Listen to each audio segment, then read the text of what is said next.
안녕하세요. K-팝스포입니다. 지난주인가요? 지지난주인가요? 그 SM과 챔백씨 분쟁 관련해서 기자회견이 있었죠.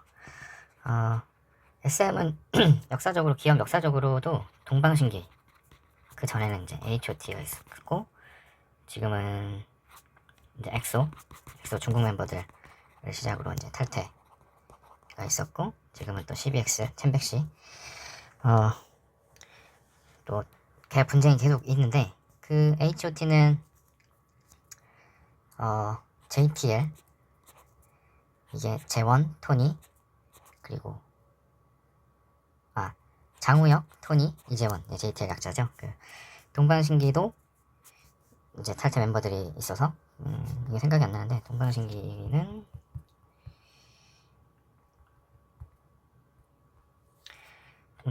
동방신기 탈퇴 멤버가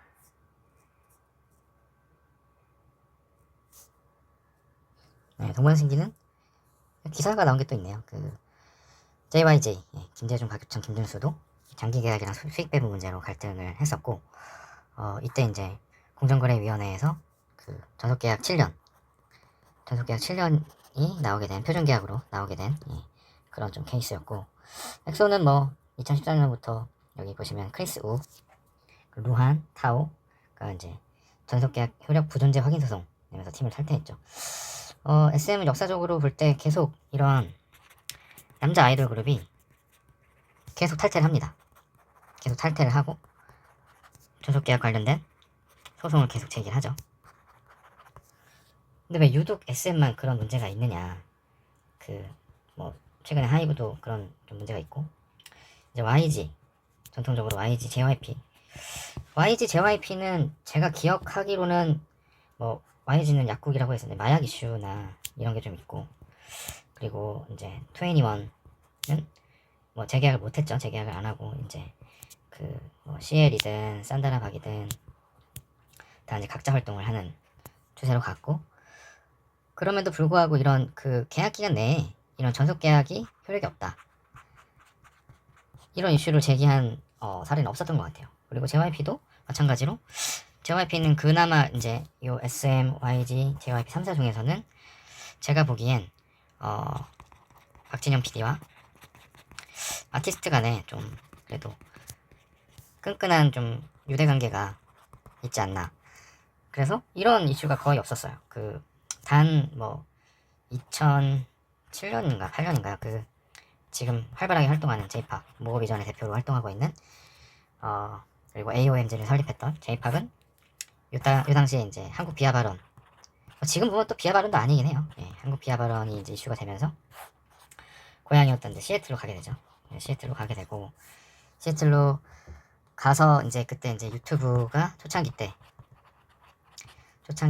이제 유튜브에 커버 영상 하나 올려서 다시 복귀를 하게 됩니다. 복귀하고 지금까지 잘 활동을 하고 있죠. 근데 뭐 한국 비하 발언도 있었고, 그 업계 풍문으로는 이제 아무래도 재범이 그때 이제 한국말도 잘 서툴고 이제 완전 미국인의 사고방식이었던지라 약간 뭐 JYP에서 그때 한창 잘 나갔던 여성 멤버와 뭔가 썸이 있었다, 뭐 데이트를 했다, 뭐 이런 조금 루머가 있었는데, 뭐 확실하게 뭐 언론에서 다루거나 이렇게 밝혀진 바는 없어서 이거는 그렇게까지 하기로 하고, 사실 JYP YG는 전속 계약 관련해서 그런 분쟁의 사례는 없었던 것 같아요. 근데 유독 SM의 경우에 또 여자 아이돌은 또 그런 이슈가 없는데, 남자 아이돌 같은 경우는 계속해서 탈퇴를 하고 전속 계약 소송을 하고, 이런 걸 보면 사실 이 전속 계약 기간이 7년인데, 7년 뭐 길면 길고 짧으면 짧을 수 있는 기간인데, 이 기간 중에 사실 SM 아티스트들은 SM이 갖고 있는 네트워크나 이런 방송계 장악력, 이런 게 이제 워낙 하이브가 BTS로 성공하기 전까지는 업계 탑자리에 있었기 때문에 이게 어마무시했단 말이죠. 방송계 장악력, 네트워크. 그렇기 때문에 이제 아이돌 데뷔를 하는 순간부터 엄청난 인기를 구가를 합니다. 거의 뭐 SM에서 제작한 아이돌은 데뷔와 동시에 차트 1위, 그리고 방송 1위, 그리고 다양한 뭐 예능 활동, 이런 것들을 펼치면서 타 기획사인 뭐 YG나 JYP 아티스트들은 상대적으로 조금 뭐라 그럴까요? 그 데뷔하고 어느 정도 반열에 올라가는데 시간이 조금 걸려요. 네. 뭐 2PM도 그랬었고 예전에 이제 G.O.D도 그랬었고 대신에 아티스트 실력은 되게 단단하죠. 이거는 이제 대표 프로듀서인 JYP PD의 영향이 있기 때문에 이거는 아티스트 실력은 되게 담보가 되는 거고. 근데 뭐 YG도 마찬가지죠. 양현석 PD 뭐 이슈가 있고 구설이 있지만 그래도 실력 하나만큼은 최근에 나온 뭐 데몬, 베이비몬스터도 라이브에서 뭐 라이브나 퍼포먼스나 이런 실력에서 까이는 일은 없는 것 같습니다. 뭐 커뮤니티나 이런 댓글을 봐도. 근데 이제 YG나 JYP는 그 아무래도 SM 데뷔하고 그 1위 반열에 올라가는 어느 정도 그 인기 있는 아티스트다라는 입증이 되기까지 조금 시간이 걸려요. 근데 SM 같은 경우는 아까 말씀드린 네트워크나 방송계 장악력 이런 것들 그리고 뭐 SM도 실력이 워낙 출중하고 외모도 사실 일본, 중국, 한국 당연히 한국 그리고 동남아시아를 이제 그 사로잡는 매력을 갖고 있는 아티스트들 선발을 하기 때문에 SM 외모가 좀 출중한 편이죠. YG, JYP 대비. 그러다 보니까 이 7년이라는 계약 기간에 사실 1년차부터 엄청난 인기를 구가합니다. 그런데 아마도 SM 아티스트들이 연습생부터 이제 올라오죠. 연습생부터 올라와서 아티스트로 이제 계약을 할 때 계약 조건이 아무래도 대형 기획사와 아티스트 개별 간의 계약이기 때문에 조건이 좋지는 않을 거예요. 뭐 예상을 해보자면 뭐 9대1, 8대2 정도가 되지 않을까. 뭐 7대3 정도면 되게 뭐 계약을 잘 하는 것 같고 그리고 이 아티스트들이 7년 정도 계약을 하는 동안에 이 아티스트 서로 간에도 멤버가 만약에 7명이라면 각자 계약 조건을 뭐 비밀 유지를 쓰긴 하겠지만 그 뭐 7년 정도 활동을 하면서 이걸 모를 일이 없을 거란 말이죠. 그러다 보면은 이게 사실 돈과 계약의 문제가 계속 발생을 할 수밖에 없는 구조죠. 누구는 똑같이 활동하는 누구는 10%를 가져가고 누구는 30%를 가져가고 누구는 5%를 가져가고 이런 꼴이 돼버리는 거죠.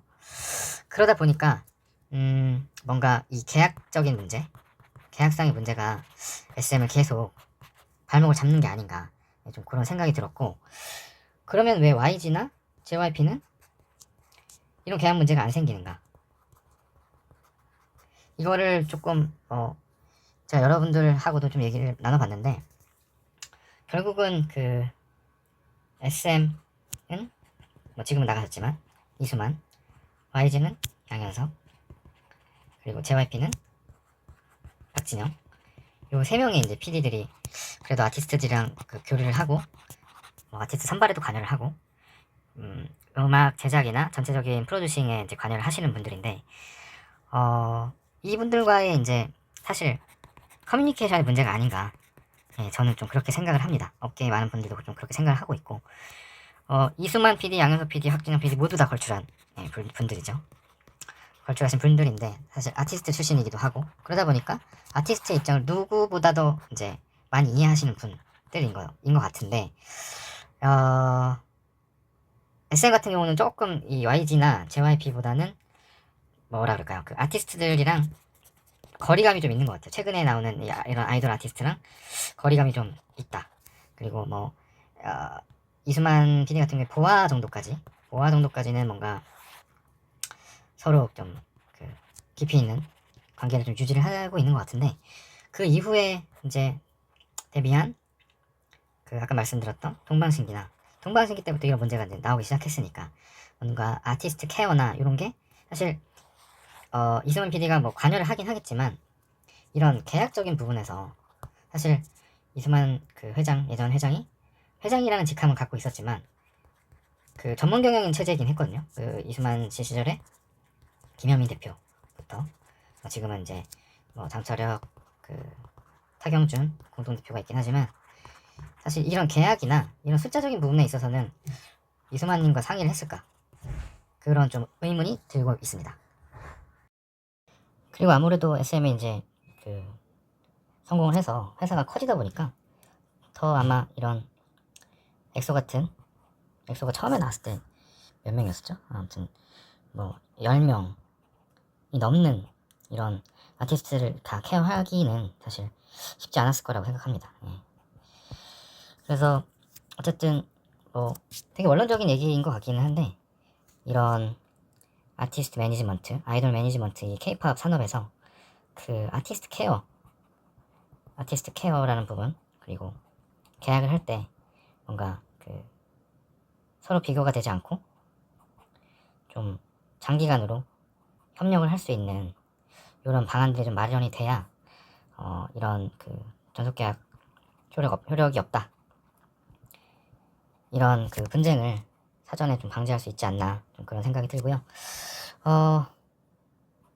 하이브 같은 경우는 이제 방시혁 의장이 최근에 많이 공격을 받고 있죠. 예. 뭐 미니진의 난이라고 업계에서는 부르곤 하는데, 미니진의 난 이후로 어더우와 하이브를 계속 공격을 하고 있고, 하이브도 마찬가지로 이제 언론 기사 플레이를 통해서 계속 공격을 하고 있죠. 앞으로 하이브랑 어더우 관계가 어떻게 좀 정리가 되는지에 따라서 향후 케이팝 그 산업, 케이팝 뮤직 비즈니스의 그 뭐라 그럴까요, 판도가 좀 가는 방향이 조금 확연하게 달라지지 않을까, 좀 그렇게 생각을 합니다.